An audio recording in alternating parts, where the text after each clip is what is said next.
cya shitani cyarakaye. umusore utanyoheza ugasaba ari umuntu. Ndindahiro Valence Papa. Acha bana we, nta muntu ntabwo wandanza amavi. They could be mad at me. Look at my family. And then hano handitse Rutwitsi Muzi, my aka. Work in China rather to be in Data wafite karisimbi. Abikunda simbona.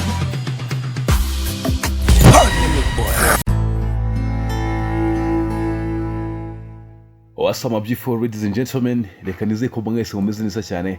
Reka ngushimire kandi ko ufashe akanya nk'akanga kwicara ugakurikira ibiganiro bya DON TV. Ngira kumva rero nitwa Badon. Ninjye manje ko kugeza amakuru menshi y'imyidagaduro agiye atandukanye kugira ngo ngende nkubwira ngo what's going on, what's popping. Ngende nko updating kujya ku makuru ya showbiz hano mu Rwanda, cyane ko twibera mu myidagaduro niyo life. Nibyo tubamo almost ku munsi. Rero nicyo kiba kitubesheje hano kugira ngo tutegure amakuru nk'aya tuyakugezeho. Dutanga ibitambo byigiye kugira ngo dutegure inkuru nk'izi zimeze neza tuzikugezeho mu gihe bitakunze ko bikurikirana gatanu ku kandi, ariko iyo wagubanye natwe hano kuri DON TV byino usabwa ni kimwe no gukanda subscribe ugafungura notification kugira ngo igihe cyose twasohoye inkuru ujye uba notified, ujye ubona notification zikubwira ko iyo nkuru yasohotse kugira ngo ube updated. Dusohora inkuru buri kanya bigusaba yuko ubana natwe rero igihe cyose kugira ngo inkuru zijye zikugeraho gatanu kuri gatanu udacikanwa, utaza gucikanwa.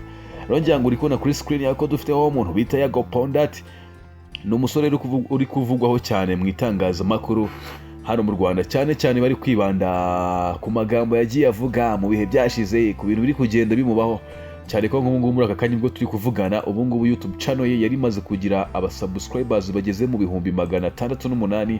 ubu ngubu muri kano kanya itakiri kuri YouTube kuko bamaze kuyisiba. Ngira ngo nibi bibaye nyuma yuko mu minsi mike ishize hari amagambo yavuze abantu ntibayakira neza, aho ari avuga ku mukobwa hoze bakundana witwa Dabiju. Byango mwagiye muyikurikirana hano kuri channel yacu. Tugiye kugaruka rero kubijyanye na nisibwa rya channel ya Yago. Byango byigeze binabaho muri 2020 ubwo bavugaga yuko ngo Philipita ari we wari wabigizemo uruhare, ariko turaje tubisubiremo byose turebe ngo bimeze bite n'iki kintu cyateye iyo sibwa rya channel Yago. Ubundi turebe Yago kubera iki Yago igihe cyose kubera iki ari Yago, kwaba kuvugwa nabi, kwaba kudafashwa, kudasupportingwa, kwaba kutamwizereramo ngo bizere impano ye bavuga ati reka nta Yago mu buhanzi ntacye. Reka tuze kwibanda kuri icyo kintu kubera iki Yago. Icyo kintu tugiye kugarukaho cyane muri kano kanya. Njyewe nitwa Badon, iyi ni DON TV. Tusabwa kimwe no gukanda subscribe, hanyuma tukabana muri no nkuru nkaza kugezaho byinshi bijyanye n'ino nkuru ya Yago Pondat, tukagira ngo what's going on. Reka rero twikomeze n'inkuru ya Yago Pondat. Ngira ngo mu bintu tugiye kwibandaho muri kano kanya ni bijyanye no gusibwa kwa channel ya Yago, ndetse tuze no kureba ngo kubera iki Yago avugwa nabi, kubera iki Yago agaragaza ko bamwanga igihe cyose, kubera iki Yago adakunzwe. Mu ntangiriro z'umwaka w'2022 nibwo channel ya Yago yasibwe bwa mbere, bivugwa yuko ngo byari byagizwemo uruhare na DJ Philipita. Icyo gihe inkuru yarakwirakwiriye iravugwa cyane mu itangazamakuru Philipita ndetse na Yago, ibintu bindi batirana amagambo, ibintu biracika, abantu batangiye gutuka Philipita bamuvuga nabi cyane, bavuga ati ugira ishyari, ugira ute. Yago nawe atangiye kumwibasira cyane avuga ati wowe wangenzeho kuva kera, ntabwo unyifuriza neza, ntabwo unyifuriza gukora ngo ngire ahantu ngera. Birakomeza gutyo bintu biba big deal, ariko biza kurangira Philipita so statement abwira Yago ati wowe banza usobanurire neza abantu uko byagenze, kuko byaragaragaraga ko YouTube channel ya Yago itabaye deleted, ahubwo Yago yayihidinze we ku giti cye abishaka, bitewe nuko yafashe amashusho amwe arayahidinga kandi bikajya bigaragara yuko ayo mashusho ari private. Birangiye rero DJ Philipita ashanze statement amubwira ati wowe sobanurira abantu bamere nabi baza kunuka bambwira yuko ngira ishyari bamvuga nabi cyane, basobanurire ubakure mu rujijo.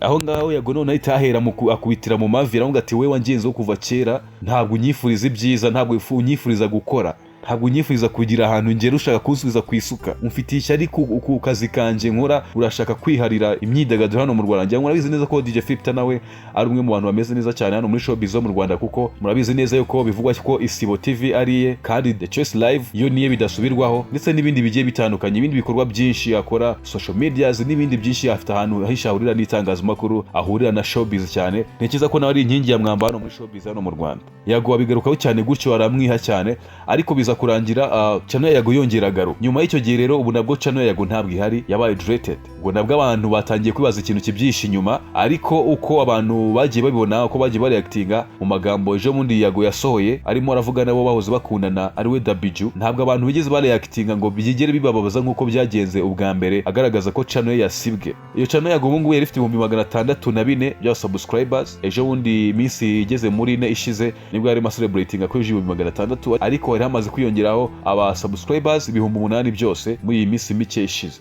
Mu by'ukuri Yago yafashije abantu benshi mu bijyanye na showbiz, ku bahanzi bakizamuka, ku bahanzi bari bakomeye cyane, ko ari umwe mu bantu bagize YouTube channel ikomeye cyane y'ibiganiro hano mu Rwanda. Yafashije abantu benshi, ariko mu bantu yafashije bamwe bibaza impamvu yasohoye indirimbo, impamvu yatangiye kujya mu bintu by'imiziki ntihagire umuntu wongera kumuvuga neza, ndetse bamwe bakagira nabo babihuriza no kuba YouTube channel ye ikunze kugira ibibazo, akunze gura n'ibizazane mu mikorere ye, byaba gusohora indirimbo ntibamufashe promotion, byaba kutamwereka urukundo, haba gukora ibitaramo ntibabyitabire, n'ibindi byinshi bigiye bitandukanye. Ikijyanye rero n'isibwa rya YouTube channel Yago kuri ubu ngubu, ikigaragara nuko Yago ashobora kuba yayikuyeho YouTube channel ye akayihidinga kugira ngo kubw'umutekano wa channel ye, akaba bikoze kugira ngo arinde umutekano wa channel ye. Muri iki gihe yari afitanye ibibazo na RIB, afitanye ibibazo n'abantu benshi, abantu bagiye bamugira umutima mubi bitewe n'amagambo yagiye atangaza, ibintu yagiye avuga bitari byiza, kuko ugerageje kureba comment ku maposte menshi yagenda agaruka kuri Yago, usanga ko abantu bagiye nabo abantu batakiri kumukunda nka mbere bitewe n'amatiku yakunze kugaragaza. Sinzi niba nahita amatiku ku giti cyanje, ariko niko abantu babivuga, abafana be, abantu kuri social medias, nizo feedback zabo. Gusa Yago ikintu gihari nuko ikigaragara ruko gusa ikintu gihari nuko Yago ashaka kuba yahidinza YouTube channel ye kubw'umutekano wayo. Ibirenze rero kugusibwa kwa channel Yago nuko muri no misi kandi abantu bari kumuvuga nabi cyane, abantu batari gukunda uburyo ari kugaragara mu kumbuga nkoranyambaga.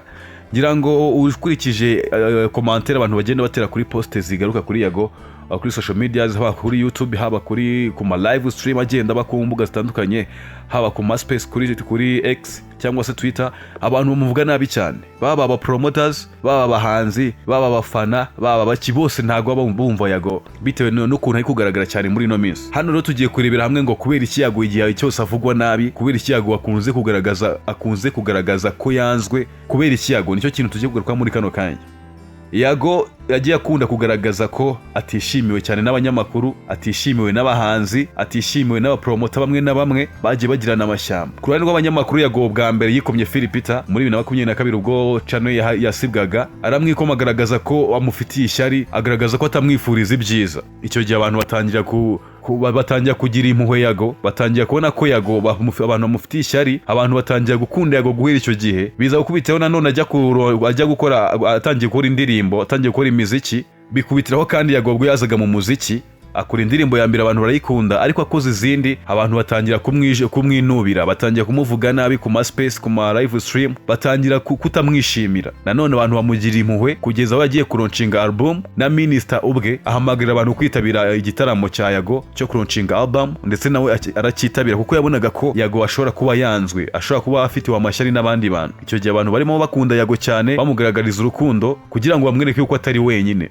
Nyuma rero yuko aronshinze album, imiziki bagakomeza abantu kugenda bayanga, atangira kugenda rero na promoter bazanamo gake gake, abanyamakuru benshi batangira kubashyira mu gakunde kuko abo batamwishimiye, ndetse n'abahanzi. Kwikubitiro aba promoters bose, hafi ya bose nta n'umwe kuri ubu ngo muvuga neza. Guhera icyo gihe ntago bigize bakorana neza, kandi n'ibiganiro byago byagiye bisubira inyuma, nubwo yakomeje guhatiza agakora umuziki akagira ate n'ibiganiro agakora, ariko ntabwo yongeye kugira viewership nk'iyagiraga mbere. Yago rero kandi hikubitiyeho no kuba yagiye avugwa cyane muri beef n'abakobwa, harimo Zekibi wavuze ko yamutenda yarangiza akamutererana cyane, ndetse byaje kugira kure bijya mu itangazamakuru, aravugwa cyane ibintu bibisereri. Haza kwikubitaho DJ Brian nawe baraserera ibintu bindi, induru ziravuga, space ziba space, live stream ziba live stream, ibiganiro kuri YouTube birakorwa, Yago baramwota. Abantu icyo gihe batangiye kugenda bamutera icyizere, batangira kugenda batamwumva neza, ubona ko ari umunyamatiku. Abantu bose bazati kubera iki Yago abantu bose bamwanga, kubera iki Yago abantu bose batamuvuga neza, nuko batamukunda, nuko ari utabana neza niki. Abantu bose bakomeza gucomplaininga bibaza icyo kintu. Nyuma haza kuzamo n'umukobwa bita Dabiju, bahoze bakundana ariko biza ku bibazo binini, noneho byaje kuzamuka bijya ku yindi ntera muri no minsi mikeya ishize. ubwo Yago yashyiraga amagambo hanze akomeye cyane ari nayo mugiye kumva muri kano kanya muri ano majwi ngira ngo mwaranayumvise cyane. Narakuretse Bijou, narakuretse big time, narakuretse ubugoryi bwawe ndabunda butorera, amapi yawe ndayarya, ndakureka unyica nabi man, ndakureka wandaya uramenyera ndakureka, wabici uramenyera ndakureka mbigusubiriremo. Urumva ariko kuri ino shuri ayo mabyi wizanishwa ngo screenshot ngibiki ngo sijuyi ngo ama video ndakwica ndakubabaza kuri no shuru ugiye kumenya none wagwana ugiye kumenya uwo ndiwe neza kubera ubwo bugorye bwawe n'amabyi byawe byo gushaka kumenyera arakuretse nyina ku mutwe urugendo nyina ku mutwe unzana amabyi ndakureka ariko nanye mfite ibyo nashyira hari. So for now you're going to deal with your fucking bullshit asshole. Urabyumva ugiye kugira ingambure bwawe ugiye kugiringa nubwo bwambure bwawe. You understand? Nyuma y'ano magambo rero y'inyandagazi yo kwandagaza umuntu Yago yashyize hanze, abantu batangiye kumwota, batangira kumwanga, batangira kumufata nabi, aho muri commentaire nta muntu n'umwe umucira karu rutega. Saba abakobwa gusa kuko no mu bahanzi Yago yagiye avuga cyane kuri Element, avuga yuko ngo yanze kumukorera imikorane ye, ngo yigize wa danger, yigize iki, avuga 155 AM, avuga Bruce Melody. Ntabwo ari gusa kuko na mbere yaho yigize avuga Chris Easy nabi cyane, kuko nawe yigize amutumira mu gitamo cyo kuronshinga album ye Suwejo, hanyuma ntibyakunda ko Chris Easy ajyayo. Yago akavuga yuko rero ngo kuba ataragiyo ari urwango amufitiye, ari kuba amufitiye amashyari, kandi Yago we ku giti cye yavuga yuko yamufashije kugira ahantu agera, kumuha ibiganiro, kumuhostinga, kugira ute, ariko ngo akaba yaranze kumuha support. Bitewe n'abantu henshi Yago yagiye agaragara cyane mu matiku menshi, mu matiku abantu bakagenda bayarambirwa, byagezaho none nta muntu wongera kumva yuko Yago koko ari kuba yanzwe n'abantu, ahubwo bageraho none bumva ko Yago ari amatiku we yigirira ariko ateye. Akunda kwereka abantu ko abantu batamwishimiye, ndetse bamwe bagenda babona yuko ari ukuba Yago wenda atabasha kubana n'abantu neza. Abantu bakomeje kugenda bamwota bizamuwe cyane n'amagambo yagiye avuga ku mukunzi we Dabiju.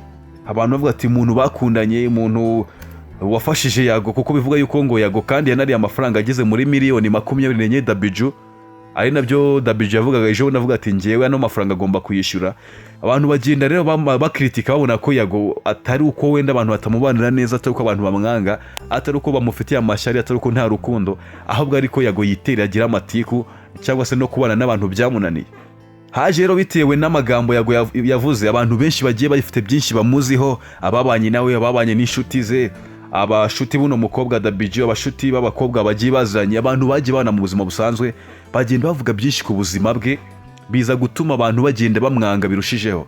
Aho bagiye bagaruka ku gukubitwa kwe, akwitwa na Kid Gaju babanaga mu nzu, gukwitirwa za Rubavu, gukwitirwa hehe hose, abantu bagenda bamwanga, bagenda batamwumva neza, babona neza ko atari ikibazo cy'abantu babana, ahubwo ari ikibazo cya Yago. Ubu nawe ushaka kuri kwibaza ati kubera iki Yago, bitewe n'ukuntu kugenda ubona inkuru zimugarukaho umunsi ku munsi. Ubu ngubu tuvugana yitabye RIB kugira ngo atange ubusobanuro ku kirego ari kuregwa na Dabiju. Avuga yuko afite amashusho y'urukozasoni cyangwa se amashusho y'ubwambure bwa Dabiju ashaka gushyira hanze nk'uko yabimubwiye muri voice note yamwohereje kuri WhatsApp. Hari ibyo rero bihari kuri Yago. Ubu ngubu abantu bamumereye nabi cyane, abantu ntabwo bamwishimiye. YouTube channel yamaze kuvanwa kuri YouTube.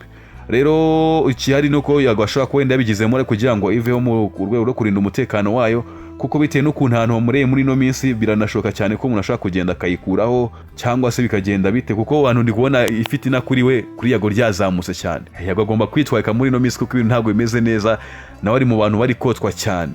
Nibyo rero biri hano hanze, biri kuri no mihanda. Ubundi we ikintu usabwa ni kimwe n'ugukanda subscribe kuri DON TV, nicyo kintu cyonyine tuba tugusaba kugira ngo tujye dukomeza tukugezeho amakuru y'imyidagaduro agiye atandukanye, tujye dukomeza tubane nawe umunsi ku munsi twapudetinga. Ikintu usabwa ni kimwe n'ugukanda subscribe, hanyuma ubundi kandi ugakanda like. Rero reka nizere ko mukomeje kumera neza cyane. Nje nitwa Badon, nje nimo nkugezaho ino nkuru, twongeye gura mu nkuru itaha.